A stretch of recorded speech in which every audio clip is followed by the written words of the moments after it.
position nyo kapag may Zushin, Jushin. di ba? And that's actually a perfect strategy kung sakali man. Pero so far, para sa Apbren, it's still the layer mode being banned out.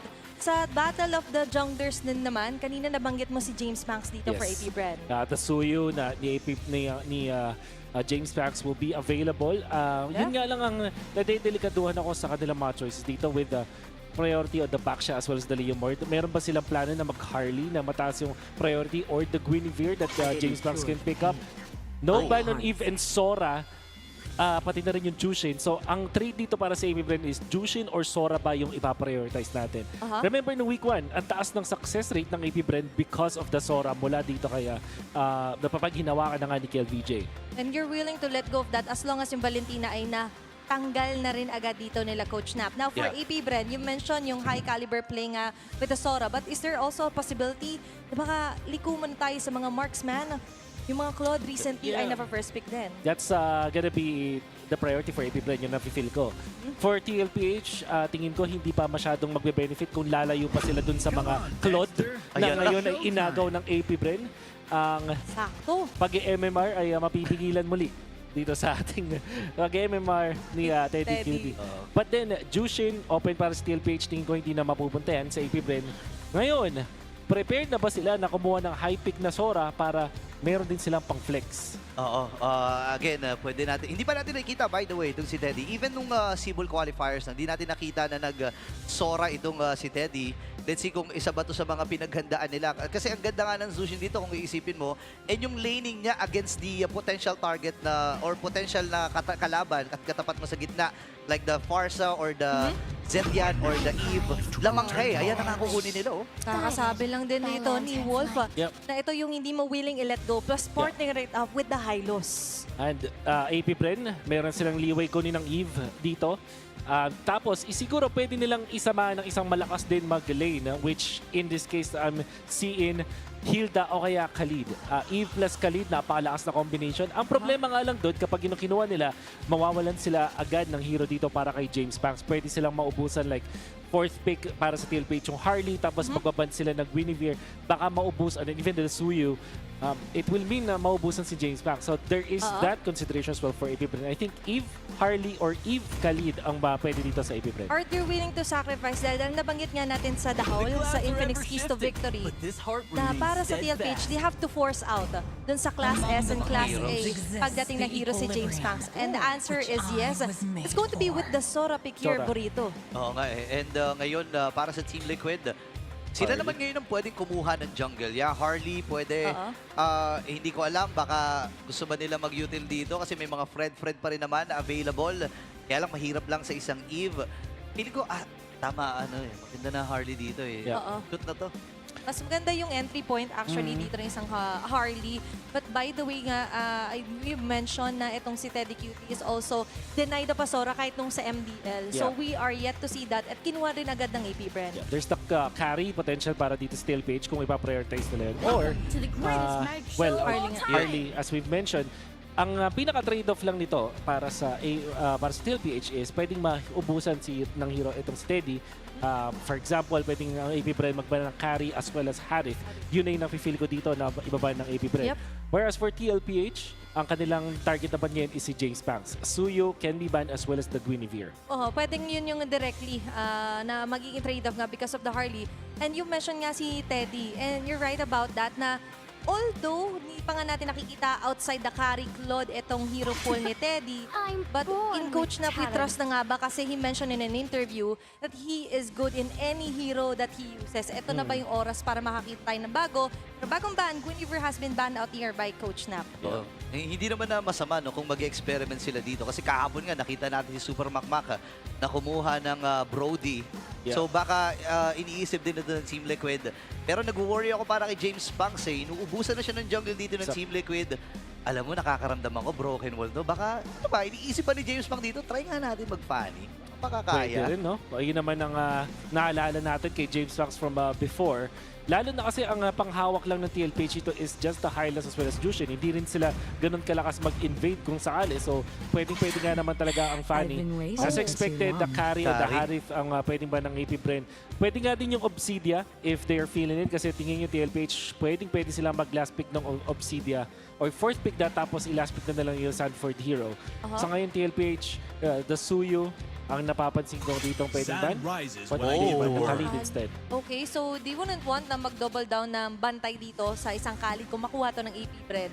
But going back to the Obsidia idea, we've seen this nagumana para kay Savero but not fully entering a win pagdating nga dito sa week number 2 natin. But yung idea nga is to lock on specifically onto the heroes of Teddy at ganun yung nagiging idea din nila Coach G. Aside from the Carry and the Harit, aside from the Obsidia as well, Granger. yun yung mga open pa. The Granger, may mga Leslie by the way, pero parang tricky masyado kung mag-linear damage lang dito si Teddy. Yison Shin nga din bigla ko naalala dito para sa mga considerations for TLPH. Lalo na kasi ang kanyang itatapatan is going to be this Claude. There's the Yuzhong, so they're willing to give the Harit. At the same time, parang hindi nga naman siya consider TL kasi naka-Harley na rin sila. Kailangan nila ng physical damage from their gold laner dito sa TLPH. Ang nakikita ko dito talaga is either Granger or Obsidia para sa TLPH. And para naman sa Apbren, you've mentioned na willing nga sila. It's all about tilting the balance. Kasi kapag libre din nakakasalubong sa mga river control si Sanford, is hindi rin naman sila magiging payapa dumalo onto Teddy. Mention ngayon nga with the Harley being picked off, baka nga pang last pick pa dito si Teddy kung sakali. And with that, obvious here para kay Sanford. Ang yakap din dito sa Sora. So that's a really good pick para sa TLPH. Apbren, hindi nila malalaman yung gold lane muna ng TLPH. This will be a blind pick for them. Without the Khalid, ang matitira sa kanila ay Hilda. Yun nga lang, wala na siyang valid Hilda targets dito as Nova. Set up na lang, no? Baka they might even go for Glue as the roamer para sa kanila, para dito kay Nova.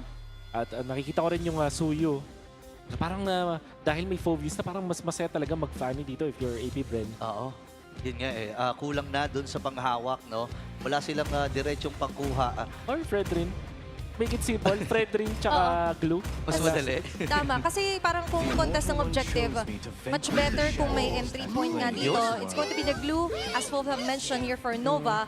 And James Pang still capitalizing the Suyu being opened up. Yun yung hindi piniling balik ng Tlph. But there's not naman yung Khalid. Mosso. Oo nga naman, yung isang hero pa ni Teddy. Oo nga pala, no? And ang ganda nito kasi pwedeng hatiin ng Team Liquid yung mga magiging laban. Nakita na natin na maraming beses to. Let's see.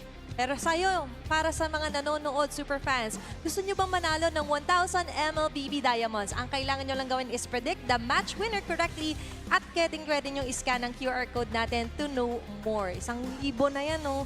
Sakto sa mga bagong labas ng mga skins at mga analyst natin nagkukomento. Ito na yung chance nyo para ipakita ang inyong lakas. Ako, matindi rin ang super fan prediction natin.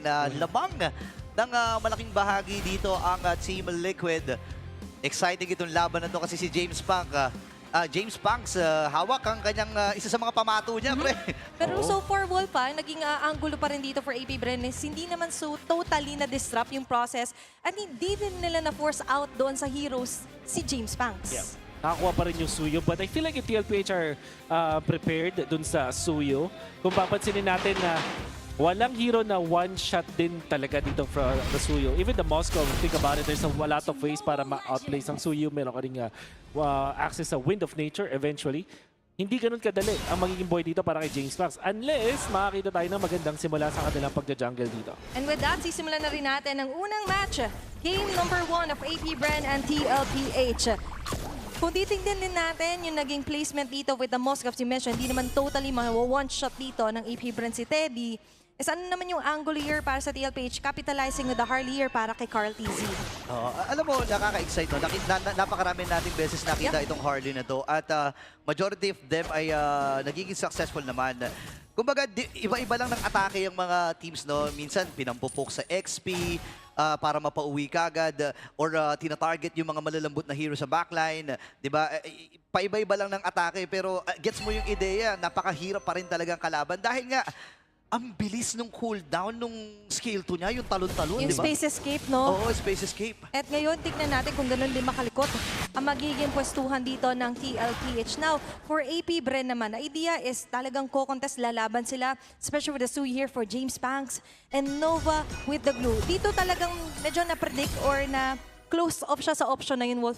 Yeah. It makes sense naman. Laban sa high loss, laban sa full views, madami naman nabibigay para sa kanila. And also, good stabilizer dito sa mid para hindi maroblema itong si Aqua doon sa pag-control ng mid na yon.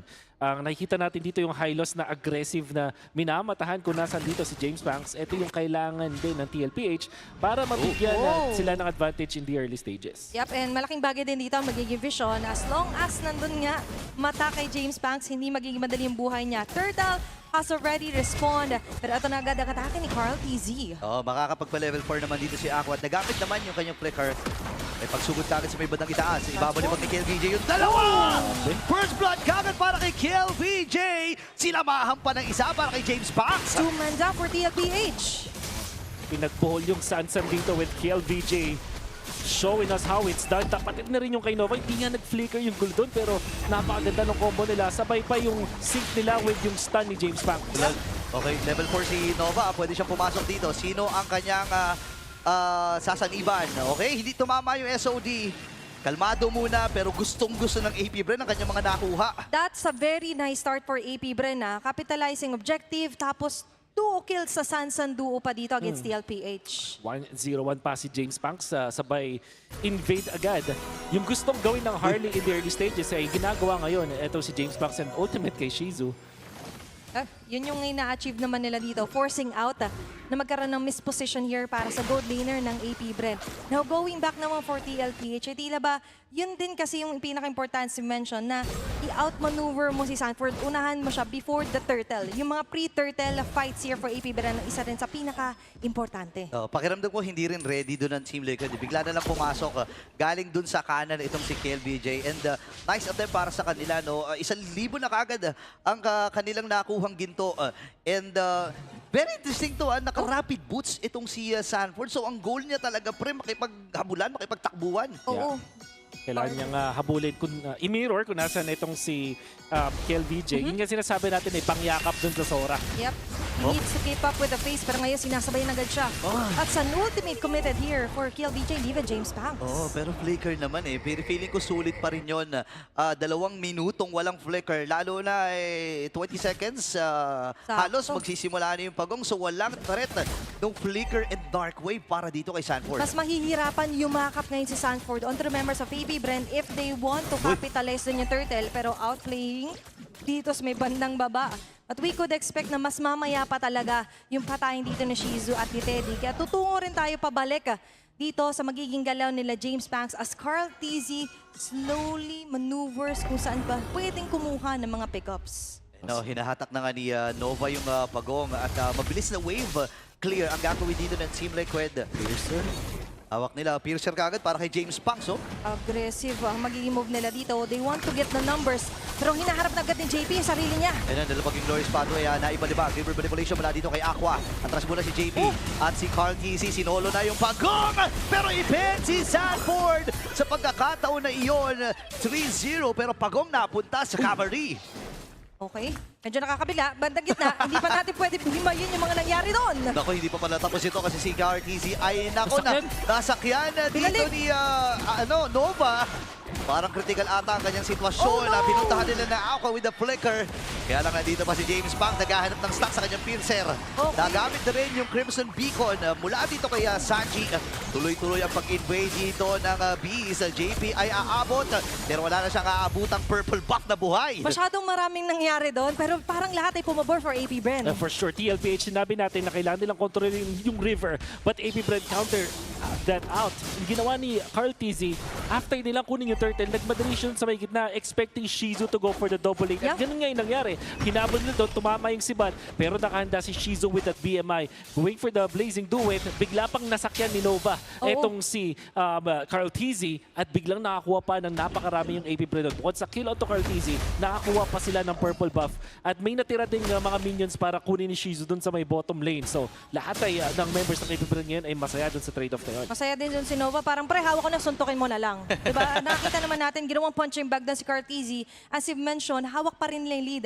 no scoring, to be honest. It's 6-minute game, pero 4-0 pa rin yung kill score natin. But for Apbren, nakikita pa rin natin na hindi naman sila nagpipilit. Alongside with that, kahit yung turtle, willing silang i-let go eh. Diba? Si Sanford, pinonish sila, and they know the idea na ilalayo lang sila. But still, they've got the most out of it, even with the cost of the turtle given to Carl. Okay, may plano sila. Sa may gitna may naganap ng kalahati itong si Carl. Uy, nagamit natin yung river manipulation. Patay si Aqua. Tuloy-tuloy at patay na rin si Aqua doon sa ibabang sa gitnang bahagi. Napakabilis ng pag-burst doon ni Carl DC, ha? To take note, kaya ka nagpa-pop ng real world manipulation para makuha yung extra shields na yun para mag-survive. But unfortunately ay not enough damage siya. Carl TZ kahit pa meron ng 1 death ngayon at lugi siya ng levels kay James Max, meron pa rin talagang impact as this Harley. Yep, mas mabilis kasi and snappy yung magiging galaw niya sa mapa. Pero ngayon, mabilis din, nabababa. Sila KLBJ, Carl TZ, delikado. Ako, habulin dito si Carl TZ, nilapitan din. What? Pero napa-out ito si Carl TZ! Nasolo at nasalo niya lahat ng mga sapak mula dito kay KLBJ. Atras na rin muna siya pero sinalo na niya yung mga banat dito ng Torre. Dalawa ang humabol sa kanya. Sanji will secure that one. Pero nandun sa may madaling kural itong si Nova. Tatlo pumupupog sa kanya. Ngayon si Sanford din ay haharapan dito ni Nova. James Punks secure that turtle. Grabe yung Apbren dito, ha? There was a time na KLBJ versus Carl TZ ang nakikita nating bakbakan sa may gitna. At nakita natin din ngayon dito naman sa bottom lane kung paano na-outplay ni KLBJ at talagang na counteract yung mga possible movements mula kay Carl TZ. There's only so much you can do with the space escape. Pero alam ni KLBJ kung paano yun counterin. Hindi lang kill, kahit sabihin natin namatay si KLBJ, nakuha nila, they also got the objective back into their hands. On the right track pa rin dito si James Max, by the way. You mentioned level. As long as yung gold din ay nagkakaroon ng gapa, hawak pa rin ng Apbren yung nagiging laro natin. Grabe, pinapahirapan talaga dito si Dad. Sabi ni KLBJ, wala munang kaibigan Dad. Pero si James Potts, ikalawang stack ata to ng piercer niya. That's right. Interestingly, ang TLPH, nahahawak pa nila yung lead dito. Just 1,000 gold para sa Apbren. At lamang din itong si Teddy sa farm over the cloud. Yep. Pero top, ayun na. Ayun na, nahuli. Ay, naku! Nakastack pa muna si James Banks bago mapatay ni Carl TZ.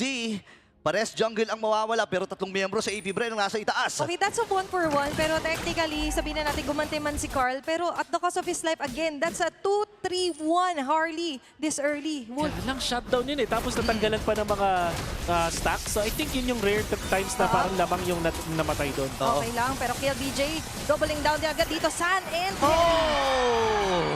nagalit. Nagalit na talaga. Eto na naman. Babalik Si ba? Daddy J, pinagamit yung kanyang revive. Talay! Stick ang pagtamaan ng SOD. We're seeing a few miss SODs ngayon sa mapa, Wolf. And I think that would have been crucial kung tumama sana yun para kay Teddy. Nevertheless, maganda pa rin naman ang simula dito para kay Teddy sa ngayon. Nakakahabol na itong si Shizu when it comes to farm onto the cloud. Yep, well protected. Nakakatakas din mula sa ganks dito coming out from TLPH. But that was the important pickoffs na nakuha dito ng mga members ng TLPH. Eventually, magiging problema na itong si Teddy para sa kanila. Kaya lang sa ngayon, masasabi natin, lamang din talaga ang Apbren. Yep, ayun yung dahilan din kung bakit ang TLPH ay hindi masyado kabado, hindi sila nagpipilit. As you mentioned, hawak kanina 1,000 lead para sa Apbren. Pero what's happening, hindi siya tumataas. Hindi na umabove doon sa 1K. Dahil for TLPH, still Teddy is steady doon pagdating sa gold game. Pero ngayon steady rin yung Lord. Grabe, aabot pa ata si Carlito pero hindi siya umabot doon sa retrihan. River manipulation wala kay Aqua. Trasan muna dito ang TLPH. Hindi na naman tumapay si Bat. Kaya si JP ang unang mamamatay. Next pa dito si Sanford. Iniisa-isa na ang Sansan Duo. Nakadalawa na naman itong si James Banks. Pwede ulit puntahan itong si Conti. 1v1. Wala nang tutulong. Papanain. Nakaiwas. Pero sumapul muli. Daddy Cutie sa ibaba. Nagtatry na lamang. Pero liamadong-liamado ang AP doon. Oh, what a fight. Yung 5-man ng Apbren na hindi handa yung TLPH. Sobrang bilis ng pag-setup ng Apbren doon at ang paghawak nila. They also have the advantage when it comes to level para kay James Banks. And interestingly, hindi nila hinayaan na mag-setup yung TLPH. Nung pagkatalon ng isang member ng Apbren, which was KLBJ, sabay-sabay ang Apbren, even with the real-world manipulation and the little bit delay on the blazing duet, para hindi talaga makapress ang TLPH at nanalo pa sila sa teamfight afterwards. Plus, it looked good para sa Apbren na nagme-miss out yung SOD kung kailan crucial na nga. at kailangan sana ng extra firepower ng TLPH. And now, talking about for Apbren, you mentioned they're willing to commit kapag hindi ready yung forces dito ng TLPH. That's why na ma-maximize din nila yung roam around dito sa mapa, pushing off even yung turret dun sa may bandang baba. Grabe, sobrang stable ng Apbren dito, no? Hindi beat yung hawak nila, yung lead. Hawak nila ang lead ngayon. Oh, wait lang, JP! At ang kanila magtutulong-tulungan. Teddy ay lumapit na rin. Gamit yung Glorious Pathway. Sa likod naman mula dito kay Sandy, yung kanyang Crimson Bacon! Pero si James Banks muli makakuha ng kill. Nakabawi na naman sa kabilang paling ito si Cortese. Ngayon ay pagtutulong-tulungan itong si JP. Hindi patapos yung pagtatalon-talon dito ni Sanford. James Banks with a double. Si Teddy naman ngayon nakaka-pre-hit. Nova ay tuloy-tuloy pa rin. Sanford ngayon ang pinagtutulong-tulungan! And triple kill para kay James Banks. 1v1 si Chizu. Nakakuha ng kill si Cortese. Pero hindi pa tapos yung pananalasa ni James Banks. That's going to be a maniac here for James Banks. 10-1-2 for the Suyu. 4 ang natanggal niya sa TLPH. James Banks, the man with a million moves. Ang nakita natin doon yung napakagandang targeting at the same time, hindi basta pumipindot lang. Nakita nyo yung naghihintay siya ng tamang timing para ilan yung stun niya, yung pana, at even yung talon. Laging may coordination with Apbren's members. Hindi siya basta-basta lang pumipindot. Laging may intensyon para kay James Banks. Kaya naman nakakuha siya ng maniac. And therefore, he thinks before he clicks. Yun. Kaya ngayon, very important din to notice na ang TLPH, even though Teddy is not yet struggling, pero dahil nga ang agang na-punish ng 4 horsemen for TLPH, nahihirapan silang i-hold back yung mga jumps na nagagaling dito sa Apbren. Tama ka doon, napakaganda ng timing dito ni James Banks. Alam niya kung kailan siya be-vertical pa atras, kalkuladong-kalkulado yung damage. Napakahirap na ito kung kanina nabawasan ng bahagya yung kanyang stock ng Pearson. Ngayon, nadagdagan pa ng plus 40. Plus 4? Plus 4. Ganda kasi parang nakikita ko yung magic mula dun sa first clash pa lang dun sa may top lane, kung maalala nyo. Hindi siya basta-basta nagsistun. Talaga naghihintay siya ng either kasabay or talagang yung hindi siya ma-outplay. Kasi kapag sinabay niya sa stun, ibig sabihin pag vertical niya forward, hindi siya mapapunish. At pag umout naman siya, may make sure niya na makapagpana siya afterwards. Lagi nilang nagugulat yung mga members ng TLPH because of the timing of their spells. Siguro, masasabi natin maganda na yung chemistry ng Apbren. Pero tingin ko talaga yung napakatalinong paggamit ng mga spell, yun yung kailangan gawin. Hindi porke available ang ulti or yung pang stun mo or yung damage mo, ibibita mo na agad. Naghihintay ng perfect timing down to the millisecond. Etong si James Banks. Grabe no, yung top and hold na synchronization dito para kay James Banks. Nakikita rin naman natin on our screens ang ating mga super fans na kasama today sa MPL Arena. Yun, shoutout sa inyong lahat. Pero shoutout din sa napakalupit na mid laner at ang ating KDA ranking after week 1. Pinangungunahan ni Aqua. Grabe no, nakikita naman natin ngayon talaga the rise of Apbren being consistent. And the one above all onto the first rank is going to be Aqua. Yeah, there was a time na ang naging successor ng KDA machine ay itong si Aqua dahil din sa kanyang safe playstyle, yung mga tipong talikogenic plays na nasa likod lang palagi. At ngayon, nagre-reflect din heavily at yun yung pinakabumabagay when you're using the Eve. A 117 by the way for his Eve. At ngayon, babalik tayo on to game number 1. May Lord na in the mix. Ngayon, mas magiging tricky yung magiging galaw ng TLPH kung makukot off guard pa ba sila dito ng Apbren. Tinan mo, ginagapang na rin ni Teddy dun sa may bandang ibaba. Kasi ito naman ang maganda kapag meron kang Moskov, no? Hindi mo kailangan at hindi ka pwersadong sumama kagad. Kaya lang ang downside nun, kailangan mo lang talagang patamaan yung sibat para makatulong, di ba? Hindi napapakinabang masyado yung global na presence. Pero ngayon, ito yung presensya nila, JP. Okay, tumama na yung sibat, pero retria na lang! Kaya lang si Sandy makakuha. Ako ay nakapatay na rin na isa. James Banks, tuloy-tuloy pa rin. Nakadalawa na. Hahabulin dito si Sanji. Nandun din naman si Nova. Pupuntahan ni James Banks. Hahabulin ba niya? Nakuha naman ng Team Liquid yung Lord na ito, pero may 1v1 na magagalaw!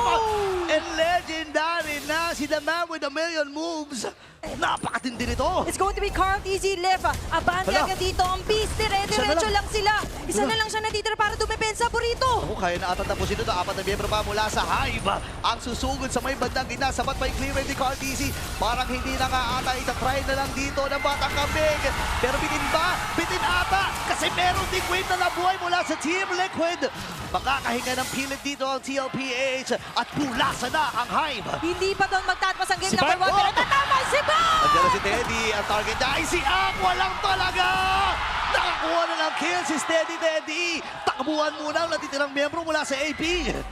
Maganda dito yung mga minions sa TLPH nandito sa Apbren side. Buti na lang and nakatakas yung mapang wave clear dito ng members ng Apbren with Shizu up top.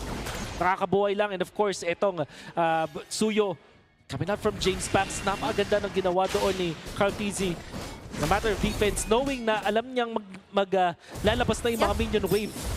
It's all about the matter of playing his cards right with this Harley. At nakikita naman natin din yung kung kailan na crucial ay tumatama na finally for Teddy QT or Teddy by the way, yung kanyang mga Sphere of Destruction. Disrupting Aqua, very nice transition onto the target. At ngayon natin nakikita yung sudden change into the momentum here for TLPH. Yeah, at least napigilan ng Team Liquid no, yung plano dito ng Apbren. Pero hindi pa tapos ito kasi again, even though nagitna lang naman yung nabutas para sa Team Liquid at mabilis sa kanilang i-control ito, ang mahirap pa rin dito yung laki ng lead na meron yung mga miyembro ng Apbren, specifically dito si Shizu at si James Banks.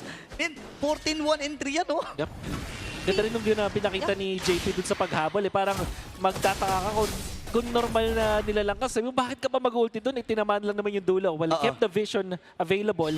Napaslow niya ng konti yung mga members ng Apbren at napuwersa yung mga dash. At parang naging butterfly effect na napatama rin ni Teddy. Eventually, yung sibat dahil doon. So yung mga extra moves na nakita natin mula sa TLPH, giving them that away para makalaban pa rin dito sa Apbren. It's all about the small moves that really matter ngayon for TLPH. Yung mga small move na yun could make huge leaps. Katulad nga ng ginawa ni Teddy. Alongside with that, kailangan din kasing bumaba technically dito ni JP, siya ni Sanford. Considering na ang pinaka-hard lockdown nila is yung tusok dito ng Hylos. Kapag nakalapit siya, and alongside with that is kapag nakakadikit din na nagpaproc yung passive here para kay Sanford. But for Apbren, nakakapitalize kasi nila for me dito yung napakagandang transformation for Kill VJ, catching up 2 to 3 members at most kada may nagdidikit na members ng TLPH. Isa sa mga pwedeng gawin ng TLPH na sinisimulan naman ni Carl Tizzy ngayon ay dinadaganan nila yung Apbren, making sure na ni-utilize nila yung Moskov sa pag-split push, pati na rin yung kit na meron dito ang isang Harley para mag-clear ng minion wave dun sa may taas. Yep, it's much easier kapag medyo malayo muna sa mga upending clashes. Dito si Teddy, but Lord, again, nasisimulan, dancing it around. Sanji holding the left bit mush or left push mid dito. At mukhang para sila Sanford ay forward march dito kay Lanova. Okay, si Nova ngayon ang tinatarget nila. Pero kalahati kagad din si Daddy JP. Tumama na yung sipat. Sasama na si Steady Teddy. Pero Lord lang ata magiging target nila. Dalawa na huli dito ni Kelvin. Mamamatay na kagad si Carlito at hindi pa tapos si James Banks dahil legendary na siya. Nadrin Crimson Beacon para dito kay Sanji. Atras muna sila si Salman. Nagtatatalon na. Pupuntahan si Aqua na din si Jisoo. Pero si James Banks ay napuntahan din doon sa likod. Nakabili ng Immortality. Meron pa siyang Winter Crown. Pwede batang habulin! And James Banks with a triple wipeout mula sa Hive. Naubos ang cavalry. Ito na naman ang part 2. Ang pagkakataon ng Apbren para tapusin ang game 1. Diretso na ang Apbren dito. Titignan lang pilit at susuguri na ang base. Game 1 para sa AP.